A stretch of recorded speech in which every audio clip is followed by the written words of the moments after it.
என்ன தோழர் 2 இடத்துக்கும் போனத பத்தி பேசணும். கீழடிக்கும் மருதூர் போனதுக்கும் என்ன தொடர்பு 2த்துக்கும்? நல்ல கேள்விதான். இப்போ கீழடி நகர நாகரிகம். ஆ. இதுதான் இது வரைக்கும் சொல்லியிருக்கிறாங்க.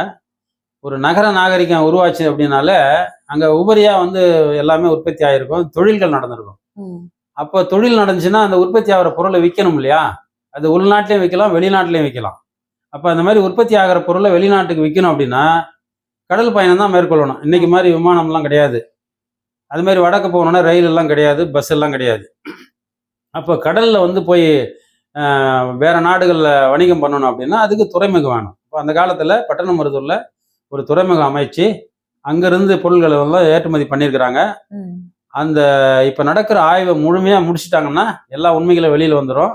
அதுல என்னன்னு நான் பார்த்ததுல, கீழடியில என்ன மாதிரி இந்த தானியம்லாம் கொட்டி வைக்கிற கலன் பார்த்துருப்பீங்க, மண்ணால செஞ்சது. ஆமா. அதே போல தானிய கலன்கள் அங்கேயும் இருக்குது. அது மாதிரி இந்த உரை கிணறுகள் இங்கேயும் ஒரே மாதிரி இருக்கு, அங்கேயும் ஒரே மாதிரி இருக்கு. இப்ப இந்த ஒரே மாதிரி இருக்கிறத நான் கண்ணால பார்த்தேன். ம். அப்ப என்ன அப்படின்னா, இது கிமு 600னா அதுவும் அதே காலகட்டம் தான், கிமு 600. அப்ப ஒரே காலகட்டத்துல ஆற்றுப்படுகையில் ஒரு நாகரிகம் இருந்திருக்குது, கடற்கரை ஓரத்திலே ஒரு நாகரிகம் இருந்திருக்கு. அப்ப தமிழர்கள் 2 இடத்துலயும் ஒரே சமகாலத்துல ஒரு நாகரிகத்தை படைச்சிருக்கிறாங்க அப்படின்றத புரிஞ்சுக்க முடிஞ்சது என்னால. அதனால பட்டணமருதூர் எப்படி கொர்க்கையை சொல்றாங்கல்ல, அந்த காலத்துல கொர்க்கை ஒரு பெரிய துறைமுகமா இருந்ததுன்னு, கொர்க்கையை போல பட்டணமருதூர் இனி தமிழ்நாட்டில் எல்லாராலும் பேசப்படும். அது வரலாற்று புத்தகங்கள்லயும் இனிமேல் பள்ளிக்கூட பசங்கள்லாம் படிக்கிற மாதிரி நிலைமை கண்டிப்பா உருவாகும். ஆனா அதுக்கு பட்டணமருதூர் அகழ்வாய்வை நிறுத்தாம கடைசி வரைக்கும் பண்ணி அங்க கிடைக்கிற பொருள் எல்லாம் ஆய்வு செய்து முடிவுகளை வெளியிடணும். அதுக்காக தமிழ்நாட்டு மக்கள் அதை பற்றி பேசணும், அதை தெரிஞ்சுக்கணும். முடிஞ்ச வரைக்கும் யாரால போய் பார்க்க முடியுமோ அவங்கெல்லாம் பார்க்கறது நல்லது. உங்களுக்கு வாய்ப்பு கிடைச்சா கூட கீழடிக்கும் பட்டணமருதூருக்கும் போயிட்டு வாங்க. என்ன தோழர், சுடுகாடு இடுகாடுன்னு எல்லாம் சொல்லிட்டு இருக்காங்க. புதைச்ச இடத்துக்கெல்லாம் நீங்க போயிட்டு வந்ததா நான் கேள்விப்பட்டேன். ஏன் அங்கெல்லாம் போனீங்க?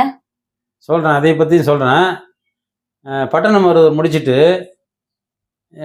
பொருணை நதி, தாமிரபரணி ஆற்று, அந்த ஆற்று படுகையில சில நாகரிகங்கள்லாம் இருந்ததா நான் கேள்விப்பட்டிருக்கிறேன், படிச்சிருக்கிறேன். அங்கேயும் சில ஆதாரங்கள்லாம் இருக்குதுன்னு சொன்னாங்க. அதனால அங்க பார்க்க போனோம். அதுல ஒரு முக்கியமான ஸ்ரீவைகுண்டத்துக்கு பக்கத்துல சிவகலைன்னு ஒரு ஊர். அந்த ஊருக்கு போனீங்கன்னா, இப்போ நம்ம ஊர்லாம் இருக்கு இல்லைங்களா, வேலூர், திருவண்ணாமலை மாவட்டத்துல மேடான இடம். அந்த மாதிரி மேடான இடத்துல ஒரு இடுகாட்டு தான் போய் பார்த்தோம். அங்க கூரை போட்டு அதெல்லாம் பாதுகாத்து வச்சிருக்கிறாங்க. இடுகாட்டுல, அதாவது அந்த காலத்துல மனிதர்களை புதைக்கிறதுக்கு பெரிய மட்பாண்டங்கள்ல உள்ள வச்சு அப்படியே மூடிடுவாங்களாம்.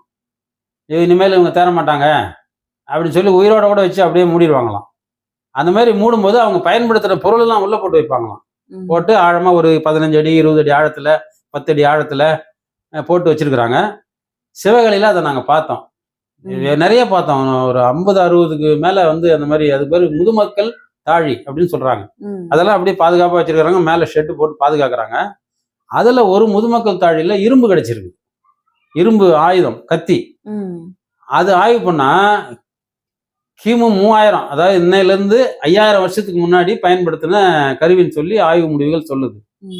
அப்போ உலகத்திலேயே முத இரும்பு பயன்படுத்தின ஆளு சிவகலை ஆளு, தமிழ்நாட்டு ஆளு அப்படிங்கிறத நான் அங்க தெரிஞ்சுக்கிட்டேன். அதுக்கு பக்கத்துல இன்னும் ஒரு ஊர் இருக்கு, ஆதிச்சநல்லூர்னு. அதுவும் இதே மாதிரி ஒரு மேடான இடத்துக்கு போனோம். அங்கேயும் இதே போல முதுமக்கள் தாழிகள், உரை கிணறுகள், முதுமக்கள் தாழி தான் பெரும்பாலும். அங்கேயும் நிறைய அவங்க பயன்படுத்தின பொருள்கள், மணி, வளையல் இதெல்லாம் எடுத்திருக்கிறாங்க. இதுல என்ன பியூட்டினா, 1876 அப்போ ஒரு ஜெர்மன் நாட்டுக்காரன் அதை தோண்டி பார்த்துருக்கிறான். தோண்டி பார்த்து அவன் சில பொருளெல்லாம் கிடைச்சு அவன் எடுத்துட்டு போயிருக்கிறான் ஆய்வு பண்றதுக்கு. 1902 ஒரு இங்கிலாந்து நாட்டுக்காரன் தோண்டி பார்த்துருக்கிறான் ஆதிச்சநல்லூர்ல. அவனும் சிலது எடுத்துட்டு போயிருக்கிறான். அதுக்கப்புறம் இன்னும் கிட்டத்தட்ட ஒரு 100 வருஷம் யாரும் கண்டுக்கல. இப்போதான் அதை அகழ்வாய்வு பண்ணி அங்கேயும் வாழ்ந்திருக்கிறாங்க. அதாவது இறந்த மக்கள் புதைச்ச இடத்துல என்னென்ன கிடைச்சிருக்குது அப்படின்னு. இதெல்லாம் காலக்கணிப்பு போடும்போது சிவகலையும் 3000 வருஷம், ஆதிச்சநல்லூர் அங்க கிடைக்கிறதும் எல்லாம் கிமு தான், அதே காலகட்டம் தான். 2 இடத்துலயுமே இடுகாடு தான் பார்த்துருக்குறாங்க, ஊர் இன்னும் பார்க்கல. ஒருவேளை ஊரை பார்த்துட்டாங்கன்னா, ஊரை தோண்டி எடுத்துட்டாங்கன்னா, அது கீழடி விட இன்னும் முன்னாடி இருக்கும் போல தெரியுது எனக்கு. அதையும் விசாரிச்சோம் ஊர் எங்கன்னு. இப்ப ஊர் இருக்கிற இடம் பள்ளமா இருக்குது. அங்க வயலா இருக்குது. ம். இதை அது செய்வாங்களா செய்ய மாட்டாங்களான்னு தெரியல. 2 சிவகலையும் ஆதிச்சநல்லூரும் மக்கள் வாழ்ந்த இடத்த அகழ்வாய்வு பண்ணி எடுத்தாங்கன்னா கீழடியை போன்ற ஏராளமான தகவல்கள் கிடைக்கும். ம். அதுக்கும் அரசாங்கம் முயற்சி பண்ணணும். செய்யுமா என்னன்னு தெரியல. இப்போ புதுசாக வந்திருக்கிற அரசாங்கம், மத்திய அரசாங்கமும் ஒன்றிய அரசும் இதை பற்றி அக்கறை காட்டுற மாதிரி தெரியல. ஆனால் இதை வந்து சாதாரணமாக இடுகாடு ஜனங்களை புதைக்கிற இடம்லாம் பார்க்கக்கூடாது. இது தமிழருடைய வரலாற்று பேசுகிற இடம். இறந்தவர்கள் பேசுகிறாங்க இப்போ. ம். அதுதான் அப்படிதான் சொல்லணும். அதை செத்து போனவங்க மண்ணுக்குள்ளே போனவங்க இப்போ நம்ம நாகரிகத்தை வெளியில் வந்து பேசுகிற மாதிரி இருக்குது. அந்த 2 இடமும் பார்த்ததுக்கு அவ்வளோ ம். அவ்வளோ பிரம்மாண்டமாக இருக்குது. நான்லாம் உண்மையிலே இது வரைக்கும் நான் பார்த்தது இல்லை. ரொம்ப ஆச்சரியமா இது வரைக்கும் படங்களில் பார்த்தது தான். ம். நேராக பார்க்கும்போது தான் அது உணர முடியுது. அது உண்மையிலே முக்கியமான இடம் அது.